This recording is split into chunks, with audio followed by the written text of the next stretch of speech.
Hola, buenos días, buenas tardes, a la hora que nos vean. Estamos desde el periódico El Colombiano en nuestro programa de entrevistas con los candidatos a la alcaldía de Medellín. Hoy tenemos una de las pocas mujeres candidatas que están en esta contienda, que es Liliana Rendón. Bienvenida a este programa, Liliana, y al Colombiano. Muchas gracias. Primero darles mi agradecimiento porque durante toda mi carrera he tenido muy buena relación y he sido muy acompañada por El Colombiano. Lo agradezco mucho. Lo leo, no me falta. Me parece súper bien. Y aquí estoy, de verdad. Muchas gracias, Linda, bueno, por este porque espacio. el propósito de este programa, candidata, es que los televidentes, nuestras audiencias, puedan conocer a fondo a cada candidato. Sobre todo decimos acá quién es el candidato, qué ha hecho, más allá de sus propuestas, que también las vamos a mencionar. Lo que queremos es como que la gente los conozca como personas, de dónde salieron, por qué se dedicaron a la política, y esa es mi primera pregunta. Cuéntenos un poco usted de dónde viene, por qué se dedicó a la política, qué estudió, qué hizo. Bueno, a ver, yo nací en Santa Rita de Ituango. Mi nombre es Liliana Rendón, los que me conocen y los que no me conocen. Nací en un corregimiento de Ituango, Santa Rita.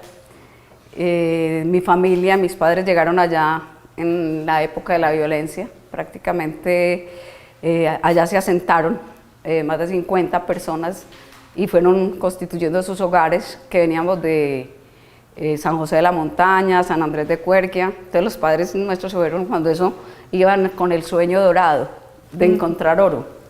Ah, en Ituango, iban a buscar oro a en Santa Ituango. Rita, que era de, no, pues allá era la mina. Entonces todos ellos, mis abuelos, se fueron allá y allá consiguieron sus esposas en Ituango y en San Andrés. No consiguieron oro, pero sí consiguieron hijos. Consiguieron hijos. Y mi mamá, pues somos 7 hermanos, vivía en Santa Rita hasta los 11 años. Ya cuando cumplimos 11 años, mi papá dijo, bueno, mis hijos o los saco de aquí o voy a tener guerrilleros, paramilitares. Si no saco mis hijos, o sea, para ser un hombre de campo era un hombre muy visionario. Y mi mamá una mujer muy inteligente ¿Es también. como en los años 80 o? Sí, más o menos, sí. No, mucho más atrás. Los 70. No mucho más atrás, porque no creo, pues, porque si tenía 11 años, pues tampoco mucho sí, más. Sí, más o menos. Entonces ellos hicieron allá, pues se asentaron y todas las familias, pues la mayoría eran de 7 hijos, de 10 hijos, y era una convivencia muy sana, muy linda, una niñez que, a pesar de que había tantas carencias, porque en un pueblo, en un corregimiento hay muchas, independiente de que tú tengas con qué comer o no, en un pueblo no hay médico, no hay enfermera, no había policías, no había, allá el que llegaba con las armas mandaba, o sea, el que fuera paramilitar. A nosotros, por ejemplo, en la escuela, yo me acuerdo en quinto de primaria, y a nosotros nos obligaban a cantar el himno de la guerrilla. Eso no es que ahora, que en Yarumal. En Santa Rita de Ituango lo que cantaban era... Y lo teníamos que cantar. ¿Hace cuántos años? ¿50 años? Pues más o menos, sí, por ahí 40 y punta. Entonces estábamos, entonces la gente allá era pues muy, gente sana, pero nos tocó una niñez violenta, muy violenta, porque nosotros nos tocó ver cómo sacaban, por ejemplo, a nuestros papás de las casas y los metían en la iglesia, a nosotros las familias, o sea, las mamás con los niños, y los papás se los llevaban. Unos volvían y otros no. ¿Ah, sí? ¿Y a su papá se los llevaron en algún momento? Sí, mi papá por ahí 2 o 3 veces, porque mi papá era el inspector de policía. ¿Y se los llevaban Pero a era hacer el qué? inspector de policía sin policía. Entonces llegaban a prestar un micrófono, llegaban y o sea, si no, la última vez lo declararon insubsistente porque no les quiso prestar un micrófono. Ajá. Y al otro día nos tocó venirnos. Claro, y se vinieron a Medellín, sí, a donde pudieran caer. Llegamos donde los abuelos. Y los abuelos pues también eran unos abuelos más o menos, pues o sea, no había... no había, pero sin embargo a 9 personas. Exacto, y mi abuelo decía, mi hija, donde cabe uno, cabemos todos. Y eso pues, esos son los primeros 2 meses, pero eso después se vuelve muy difícil. Entonces encontramos... abrirle campo a 9 personas es... Mi papá sin trabajo, mi mamá ama de casa y 7 hijos. Ajá. Entonces el tío mayor, hermano de mi mamá, dijo, pues viendo una familia toda linda, todo, él dijo, no, pues yo les voy a ayudar. Ajá. Eso colocó los mayores en la empresa de él. Ajá. que se llama Hoy Formas Íntimas. Ah, no diga. Sí. Ah, mire. Entonces él nos recogió, digámoslo así, nos pagó el arriendo mucho tiempo, nos dio la comida y les dio trabajo a mis hermanos, a los mayores. Perfecto. Entonces ya los mayores llevaban la casa. Y nosotros pues estudiábamos, pero yo vendía minisicuí, vendía cofio, yo era vendedora nata, me encantaba, entonces yo buscando y siempre era como pensando en ayudar y siempre trabajé. Pero felices de estar en Medellín ya en una situación de menor violencia que la que estaban viviendo allá. ¿Sí sintieron un cambio? Pues lo que pasa fue que cuando llegamos a Medellín, la primera semana se nos mató un hermano. El Día del Corazón de Jesús en el Parque Bolívar, el niño traía un conejito de monte que lo habíamos traído de allá. Entonces mi tía, mi abuela, por el parte del papá, tenía un patio muy grande y dijo, tráigame en el conejito. Y mi hermano se fue y en el Parque Bolívar estaba escuchando un partido, él tenía 11 o 12 años y tenía y se elevó y pasó y un bus. Y un bus lo mató. Entonces eso nos partió mucho.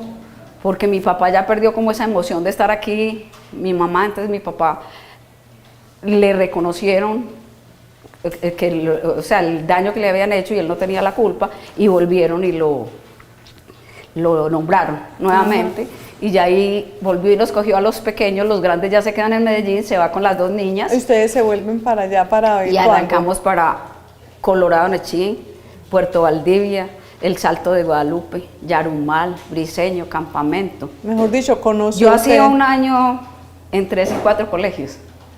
O sea, a nosotros, y era muy difícil, porque en un pueblo se iba el profesor de inglés y hasta que volviera el profesor de inglés. Podía pasarte un año. Yo me acuerdo cuando yo llegué aquí a la universidad, yo llegué aquí ya a 4º de bachillerato, porque mi papá dijo, bueno, estas niñas hay que sacarlas de aquí.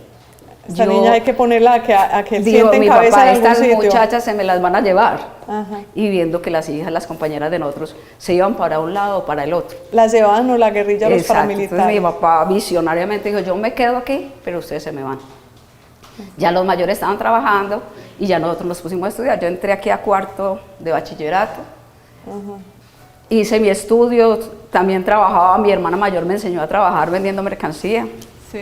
Día donde el tío de formación. Mejor dicho, usted cuando fue a terminar el bachillerato ya había vivido como 3 vidas. A mí el bachillerato y la universidad, yo nunca supe disfrutar porque a mí me tocaba estudiar y trabajar para poder ayudar a la casa desde los 15 años. ¿Y qué estudió en la universidad? ¿A qué se inscribió? ¿Qué le Yo gustaba? soy psicóloga. En esa época estaba el doctor Jesús María Valle Jaramillo, de los derechos humanos, y me dijo, yo quiero que tú estudies. O sea, yo quiero, Liliana, que tú seas una persona. ¿Y de dónde tienes lo toda la conocía capacidad. usted? ¿De dónde lo conocía? Él es de La Granja, Ituango, y él es el presidente, uno de los penalistas más importantes que ha tenido el país. Claro. De derechos ¿Se humanos. conocían, era de Ituango? Sí, y él me conoció desde que yo estaba pequeña. Entonces, cuando llegamos a Medellín, bueno, todos a trabajar. Y él dijo, no, un momentico, Julio y Pastora, yo voy a educar a Liliana, pues voy a ayudarle. Y él como me pagó. su tutor, como sí, su guía, como... Así fue, me pagó la universidad, yo estudié en la San Buenaventura Psicología. ¿Y por qué cree que él decidió apoyarla a usted? Él me decía, él decía, tú eres la mujer del mañana, pero no te puedes quedar sin estudiar. Y yo sueño, y una de las tristezas mías de la muerte de Jesús María, él cumplía años los 29 de febrero, cada 4 años. El sueño él era bisiesto. Él era bisiesto. Entonces, cada que cumplía años, cada 4 años, me decía, tienes que estudiar, tú tienes que estudiar. Y empezó, y bueno, incluso cuando la práctica a mí me salió en Postobón y en la cárcel de mujeres, en la reclusión de mujeres, el Buen Pastor.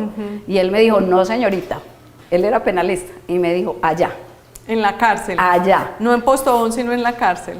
Y yo entré y bueno, fue una historia muy linda porque cuando yo llegué al Buen Pastor, pues me encuentro con una cantidad de mujeres lindas, trabajadoras, con unas historias relevantes de vida muy duras, muy difíciles, donde pues juzgar era tan difícil.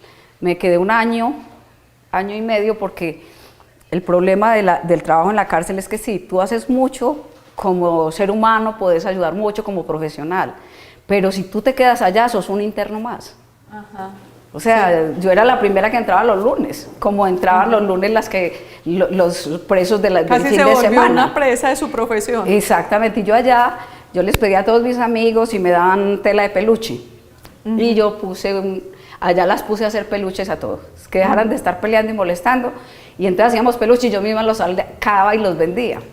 Ajá. Y les ayudaba. Se le volvió el proyecto de su vida. Se me volvió un tema, pues, que rayaba ya, como quien dice, yo me metí tanto, que me daban muchos juegos. Ah, y por el entonces tema de... somatizaba, pero yo no me daba cuenta, o sea, yo veía, hacía todo, yo todos los días tenía algo que contar. Es decir, pasó su práctica y se quedó en la cárcel con ellas. No me dejaron salir. Hicieron paro ese día, nadie quiso comer del bongo. El día que usted dijo que ya se le acababa la práctica. Sí, que ya tenía que buscar, pues, y le dije a Jesús María, yo le dije, yo me tengo que ir porque es que yo no tengo por qué estar tan joven y cargar tanta cosa tan difícil. Claro. O sea, este no es mi momento, ni es mi... no es solamente que en psicología se cargan muchas angustias, pero además eran sí. las angustias de unas personas que estaban sin su libertad. Y que hay muchas cosas que la gente desconoce. Por ejemplo, yo salía un fin de semana del Buen Pastor y yo llegaba el lunes y me decía alguna, ve, estuviste en tal parte, estuviste en tal parte. Y yo, entonces uno decía, este manejo, sí, ¿cómo sabían? Entonces uno se vuelve ya que dentro de ese entorno, se vuelve un la personaje gente se apega tanto al psicólogo, al terapeuta, se apega tanto a la persona, que para uno se le convierte en un problema. Y yo ya cuando vi impresionante eso. Pero entonces, pero tu decisión era seguir en psicología. Sí. El doctor Jesús María Bayo decía, tenías que estudiar o psicología o derecho, Liliana, o las dos. Y yo te doy para que estudies las dos. Entonces saliste de la cárcel, pues saliste de la cárcel, no, pues terminaste tu práctica en la cárcel y te fuiste a ejercer la psicología, ¿o en qué momento decides meterte a la política? No, pasé de la cárcel y fui a una entrevista a la fábrica de licores de Antioquia. Y fui la psicóloga de la reclusión de mujeres 2 años. Allá fui electa la Mujer del Año por trabajo social comunitario. Y me dieron el trabajo para manejar en la gobernación recursos humanos. Estuve en recursos humanos mucho tiempo y un día me invitaron a una reunión, Oscar Darío Pérez, no me olvida nunca, cuando eso estaba... ¿O sigue siendo, hoy está todavía senador. Congresista, sí. Oscar Darío Pérez, yo me acuerdo que yo llegué al centro de estudios. Entonces yo llegué, pero yo llegué como la psicóloga a acompañar al gerente, que en ese momento era Bernardo Posada. Y me puse a escucharlos y yo dije, está bueno, yo les ayudo.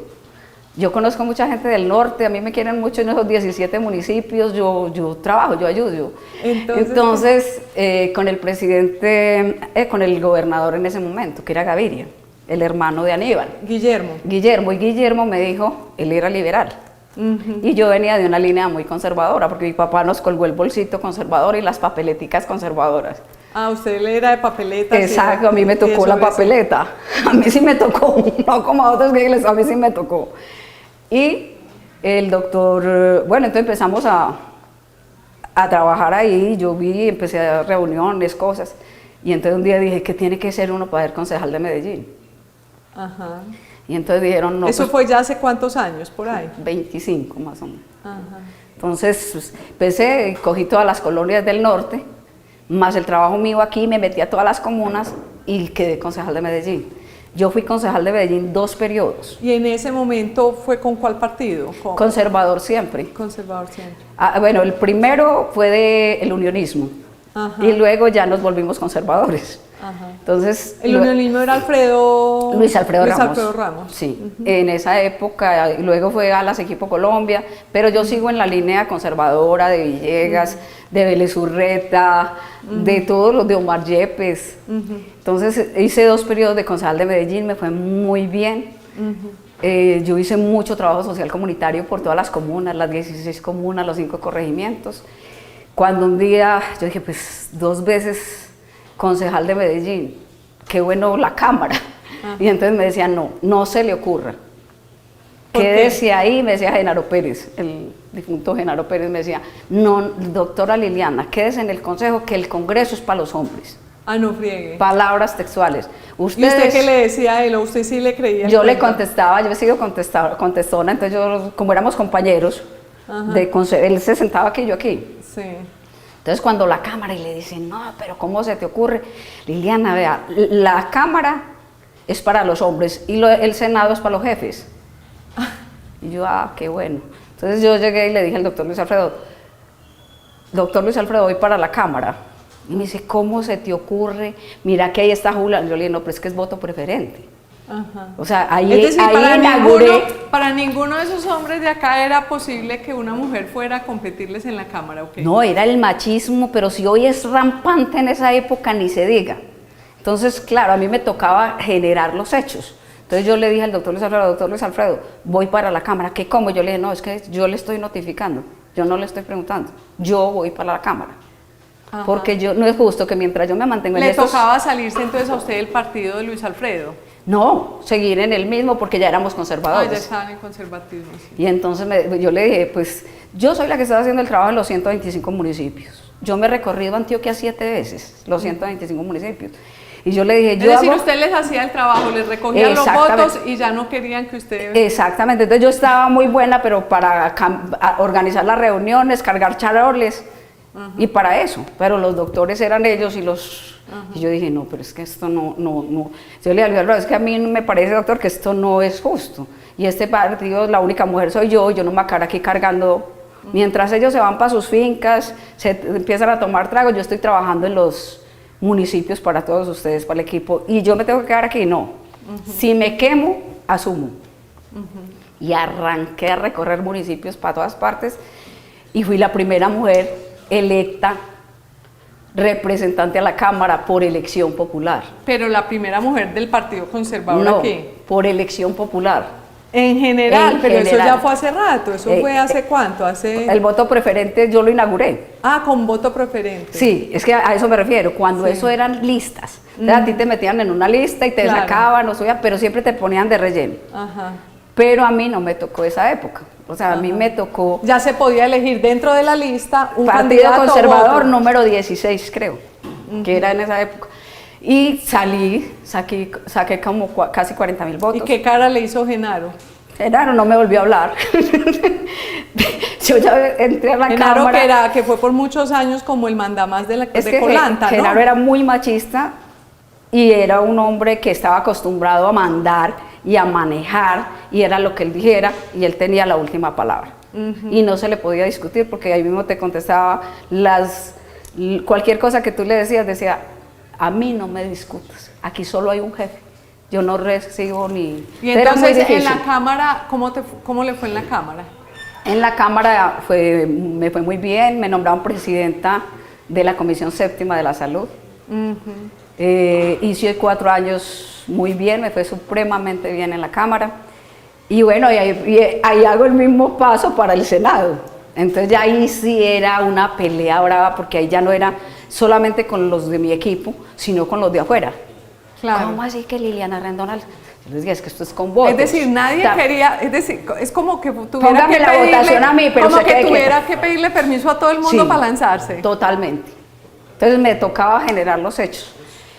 Para el Senado me dijo mi esposo, gorda, ¿qué te vas a meter ahí? Mira que acabo de hablar con Fernando Urrea, mi esposo se jubiló de Leonisa, ingeniero industrial, logístico, y me decía, ahora el doctor Urrea me dijo que cómo vas a cometer error, que normalmente el Senado es para los jefes. ¿Qué tal es? Y yo para los jefes. ¿Eso fue qué año? ¿1900 qué todavía? Uy, Dios. ¿O 2000 algo ya, no? 2000. Sí, eso fue ya en el 2000, el Senado fue hace 7 años.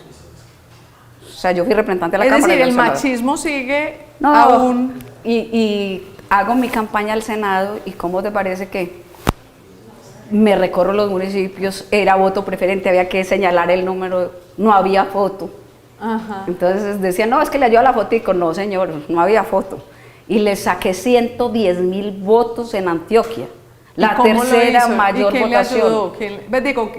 ¿Quién era? ¿Usted estaba con alguien más en el equipo o no? Sola. O sea, yo misma hice mi campaña, ya llevaba 2 de concejal, 1 de representante, voy para el Senado, uní fuerzas a nivel departamental, que es donde siempre me han querido muchísimo en todos los municipios. Yo había hecho obras muy importantes para muchos municipios. Tenía el reconocimiento, y la votación mía fue una votación histórica, histórica. Y trabajamos, bueno, ahí ya hago mis 4 Oiga, años. y no es muy paradójico que precisamente usted que nos está contando esta lucha feminista, si se quiere, o lucha por los derechos de la mujer, termine luego en una polémica un poco señalada precisamente por supuestamente hacer una expresión machista cuando usted medio defendió al Bolillo Gómez diciendo que de pronto sí fue que la mujer se lo mereció el golpe o la estrujón o... No, la verdad es que, o sea, para las personas que de pronto tomaron eso así, yo nunca... Lo primero, yo tengo 2 hijas, María José y Salomé, de 18 y 22 años en la universidad. Yo he sido una mujer que todo lo he hecho por la mujer. Yo soy la fundadora del fútbol femenino. Yo fundé el fútbol femenino hace 18 años. Con formas íntimas, sí, claro, precisamente, que es el comité. equipo, para quienes no sepan, prácticamente el del Nacional, que Sí. que estos días juega la semifinal Sí. de la Copa Libertadores. Yo fui la fundadora con Liliana Zapata, y Liliana Zapata y yo fuimos a varias empresas y nos decían, cojan destino, el fútbol es para los hombres, ustedes no sirven, ni Lili y yo, Cojan dale. oficio, decían otros. Y Margarita también, eran Margarita, Liliana, y yo empecé a ir y no, cuando llegó donde mi tío pues como para quitarme de encima me dijo, pues será, te ayudo. ¿Y qué es lo que es? Y yo, entonces, ¿te quieres un uniforme y unos guayos? Listo. Y yo le decía, ese formas íntima y lo llevaba a que viera los partidos, a los barrios. Y él se enamoró tanto de ese proyecto que ese proyecto él lo financió. De 18 años para acá, Marco Roldán ha sido fútbol femenino, pero la fundadora, la de la idea, fui yo. Porque yo les decía en los barrios, en las comunas, yo llevo mi equipo de fútbol, porque yo también jugaba fútbol, y ustedes me sacan el de ustedes. Y esas eran las reuniones, cuando eso no, ni sancocho ni nada de eso. Usted se recogió votos, fue jugando partidos Jugando de fútbol. Y todavía sigo jugando fútbol y tengo 18 equipos de Cuidado, se competición. lesiona, porque a cierta edad uno ya se lesiona. No, ¿sabes qué? La última vez que jugué, ¿qué me pasó? ¿Qué? Estaba Luis Pérez, me acuerdo, de alcalde, y yo traje el equipo de Estados Unidos y de Brasil. Entonces nos fuimos a jugar y yo me metí. Y cuando me empezó un mareo, y yo, ay, voy a pucha, así lo que tú dices, ya no aguanto este trote. Y bueno, y salí y le dije a Luis, no, estoy como mareada. Y bueno, terminó el partido, salimos. Cuando me fui para el médico y era que estaba en embarazo de la niña Ay, mayor. Dios mío.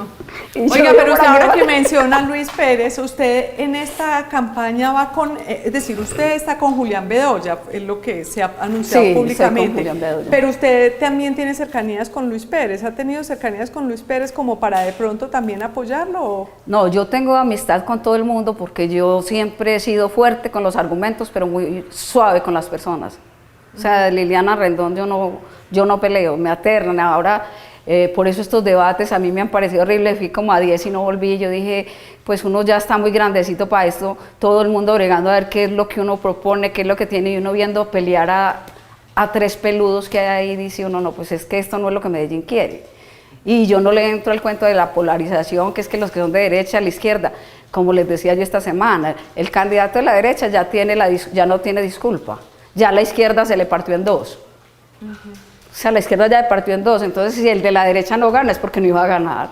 Así de sencillo. Entendiéndose por izquierda, ¿quiénes? Pues Giordano y Upegui. Ah, ¿son de izquierda? Pues sí, ellos son los que lo representan. No pareciera. Y la derecha, supuestamente Federico, ayer lo escuché diciendo en el programa de Juan Piz que a él nunca le había ayudado a Uribe, que él no tenía votos de Uribe, que no necesitaba Uribe. Pues, o sea, yo dije, ¿qué es esto? ¿Esto es verdad o es mentira? Pues yo que llevo 22 años, ¿cómo va a decir Bueno, Federico usted Gutiérrez que no lo ayudó a ha hecho Uribe? tanta campaña en los barrios, ¿qué ve esta campaña? ¿Siente esta campaña diferente? ¿Usted qué cree que qué posibilidades tiene usted misma? ¿Cómo ve la ciudad con respecto a estas elecciones?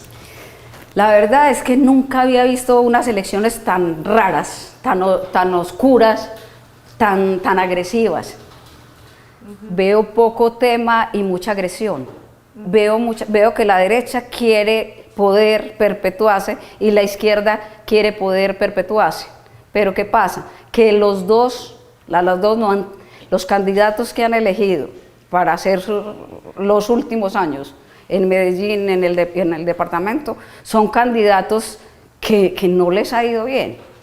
O sea, que no les ha ido bien, como este caso, como el de Daniel, como el de Federico en su momento. Entonces volvemos como a repetir, se volvió un círculo vicioso, los mismos con las mismas. Entonces yo dije, pues yo he hecho una carrera, llevamos 67 años las mujeres con derecho al voto, y no hemos sido capaces de elegir una mujer. Yo tengo una carrera para mostrar, una hoja de vida impecable, de 23 años, que no es lo mismo que un pelado de estos días tenga una hoja impecable porque no ha hecho nada, pero es que yo llevo 25 años de carrera, y lo he hecho bien, he hecho mi trabajo, fui la ponente de la ley del adulto mayor en Colombia, yo fui la ponente de la ley del primer empleo. Los jóvenes no tienen empleo porque no tienen experiencia, ¿y cómo van a tener experiencia si no les dan empleo? Fui en el consejo, mire, en la época mía de concejal, la leche la botaban cuando había subienda, para que no perdiera precio. Cuando yo me di cuenta de eso, dije, tantos niños en Medellín sin tomarse en un vaso de leche, que era el calcio, para los niños, ¿cómo la va a dar? Y ahí fue donde le dije a Genaro, en esa época, ¿ustedes cómo hacen esto? Y saqué aquí el vaso de leche y todavía funciona. Y al vaso de leche, después dije que vaso de leche con banano. Se reían de mí y me decían, Lili, ¿qué, pues, ¿cómo va la leche del banano? Pues gracias a eso, hace más de 20 años los niños hoy se toman todos un vaso de leche y un banano, que está el calcio y el potasio. Claro. Entonces, pero en ese momento, pues, o sea, por lo que nos da las mujeres, que no les da a los hombres. Claro. Entonces, a mí me ha tocado una campaña muy fuerte y en un mundo muy hostil, que es el mundo hostil de hombres y de muchas mujeres, porque es que la hostilidad más fuerte que puede tener uno somos nosotras mismas. Sí. Nos falta solidaridad. Siempre vemos otro que no sea una mujer. Y dentro de sus propuestas, ¿usted qué le diría a quienes nos ven? ¿Cuáles son las propuestas que tiene ahora para la alcaldía, las principales? Bueno, después del recorrido que he hecho por Medellín, de la experiencia que tengo, yo creo que lo que primero hay que combatir en Medellín es el hambre. Definitivamente no hay derecho que nosotros pensemos que todo está bien y que aquí no pasa nada, mientras hay personas, más de 400.000 personas, que se acuestan con un desayuno. No almuerzan, no comen. Y lo que yo denuncié antes Semana de Todos, aquí hay niños que les dan marihuana desde pequeños. ¿Cómo así? Sí, o sea, en lugares donde las mamás se van a trabajar y dejan 2 y 3 niños solos, ¿qué hacen ellas para que el niño se mantengan ahí medio? Les dan marihuana, literal. ¿Usted lo ha visto? Sí, lo he visto, lo denuncié, en la Comuna 1, en la Comuna 8, en la Comuna 7, y uno ve y uno cree que ¿qué está pasando? Y dice, no, o sea, niñas de 10 años en embarazo, maltrato el que tú quieras, niños y adultos mayores abandonados, pero abandonados, o sea, si tú miras la planeación de las comunas, todas son así. Todas son pendientes. Pendientes, sí. Entonces los lugares de esparcimiento son muy pocos, y los que hay, les quedan a los niños a 10 cuadras, 15, o sea, es complicado. Y los niños normalmente son en la calle, o sea, es como la mamá salió a trabajar, normalmente no tienen papá, o son abandonados por el papá, otros por la mamá. También conozco casos de hombres con 2 y 3 y 4 niños, porque la esposa se fue y lo dejó, se fue con el vecino, o sea, algo pasa. ¿Y qué propone usted para todo eso? ¿Qué propone? Pues bueno, lo primero que hay que hacer aquí para acabar el hambre en Medellín es pensar que nosotros, en estos 5 corregimientos, son más de 10.000 hectáreas, donde aproximadamente 7.000 se pueden sembrar comida, y son tierras aptas para lo que es San Cristóbal, San Antonio de Prado, Palmitas, Santa Elena, o sea, son corregimientos que tienen un gran, la tierra es muy buena, y todo lo que tú siembres allá, si vos vas a San Cristóbal, está la cebolla, el cilantro, el repollo. Pero esas zonas ya no están muy urbanizadas, ya no están muy ocupadas. A eso es lo que hay que todavía no han cogido esas 10.000 hectáreas. Porque incluso el alcalde actual quería hacer una cárcel en San Cristóbal, que no se la dejaron hacer.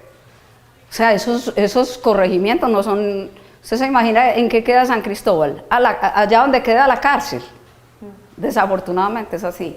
Bueno, entonces eso para la alimentación. ¿Qué otra propuesta tiene? ¿Qué otra? Bueno, yo he trabajado, pienso que aquí tiene que haber, y ahora con este tema del cambio climático, tiene que volver la Secretaría de Mi Río. Esa Secretaría la dejaron porque nunca pensaron que íbamos a llegar a este momento, donde las quebradas, más de 4.000 quebradas están desbordadas, donde los accidentes, ¿y quién va? El DAPAR, no, siempre era mi río. ¿Y qué está pasando en las quebradas? Que nos está pasando la cuenta, toda esa riqueza hídrica que tenemos, porque la gente tira colchones, la gente no, como les decía yo en la Comuna 5, les decía, pero es que allá el alcalde no tiene la culpa que usted tire una toalla higiénica allá, el alcalde no tiene la culpa que usted tire una licuadora mala, el alcalde no tiene que tire un colchón. Entonces lo primero que haría yo es sensibilizar todo eso para que podamos volver a recuperar primero esas fuentes hídricas que son tan importantes, volver con mi río. La Secretaría de Agricultura, Medellín, tiene los corregimientos absolutamente abandonados y los políticos como que creen que Medellín es esto y no se salen a los corregimientos. Mire, San Antonio de Prado tiene 199.000 habitantes. ¿Y qué pasa si queremos, y aquí el tema de movilidad, de seguridad, mientras no desatomemos Medellín y lo extendamos, toda la gente, son 125 municipios y la gente de Támesis, de Jericó, de Ituango, tienen una enfermedad y vienen es aquí. Todos confluimos en las Américas, en el Pablo Tobón, en Policlínica, y entonces ¿qué pasa? Nunca el sistema de salud va a aguantar. Claro. ¿Por qué? Porque está colapsado. Tenemos que organizar los centros de salud en los barrios, están abandonados, no están dotados. Y los médicos, ese año rural hay que, o sea, que sea, es obligatorio, pero que hay que estar en todas partes. Una pregunta, una última pregunta, escuchándola, ¿por qué no se lanzó a la gobernación de Antioquia, donde parece usted tenía mayor dominio y conocimiento, y hacía la alcaldía de Medellín? Bueno, la gobernación, porque yo hice el ejercicio de 5 pruebas, puso el Centro Democrático, yo gané las 5 pruebas, le gané... Ah, eso fue hace 4 años. Hace 4 años pusieron 5 pruebas, yo gané las 5 a Andrés Guerra, y la última era la encuesta Inbamer, y yo saqué el 42%, Andrés Guerra el 12% y Luis Pérez el 17%, o sea, era gobernadora fija. A las 9 de la noche, el viernes, una llamada de Bogotá, por razones políticas no le podemos dar el aval. ¿Cómo así? Entonces yo estaba con el aval, yo ya había ganado, a mí en el DAN me habían entregado el aval a las 9 de la mañana, y yo decía, no, esto es una toma de pelo. ¿Ya tenía el aval del Centro Democrático? Sí, claro, yo ya me lo había ganado. Hicimos un evento de 5.000 personas, y yo saqué 4.700 votos que querían que yo fuera la gobernadora, y Andrés Guerra sacó 12. O sea, yo barrí en todo, no me faltó sino una carrera de encostalados y también se lo hubiera ganado. Oiga, ¿y por qué cree que pasó eso? ¿Quién le hizo esa jugarreta? Eso es un tema de machismo, yo siempre lo vi así.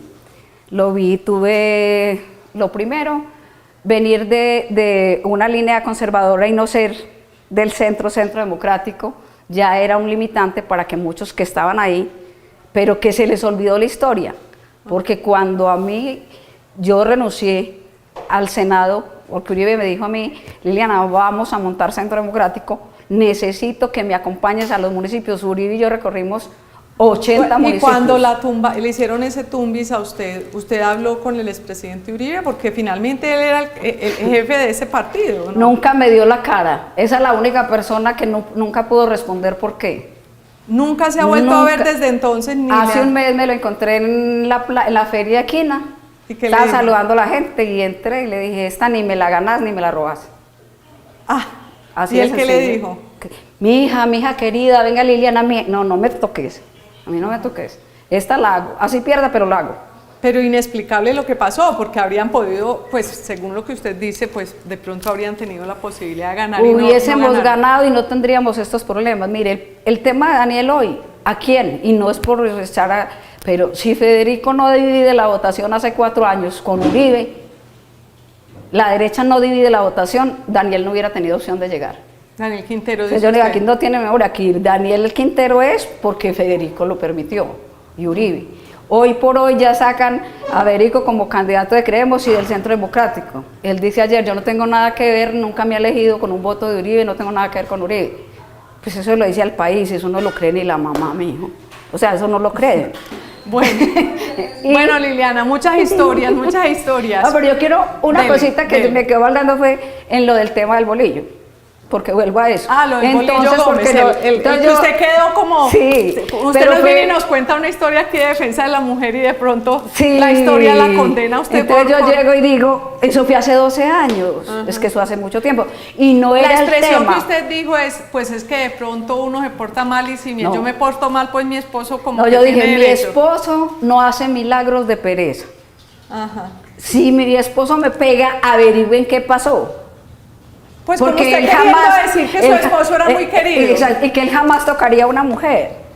Y que, o sea, él decía, pero no me imagino yo que vaya donde él le gusta estar jugando billar. Lo que pasa es que usted se puso a poner ese ejemplo en medio de Bolillo, que usted no podía dar fe que Bolillo fuera tan querido como su claro. esposo. Yo defendí en ese momento un hombre que pidió perdón, se equivocó, perdió el tema de la selección, entonces yo entro a defender y digo, ¿dónde está la otra parte?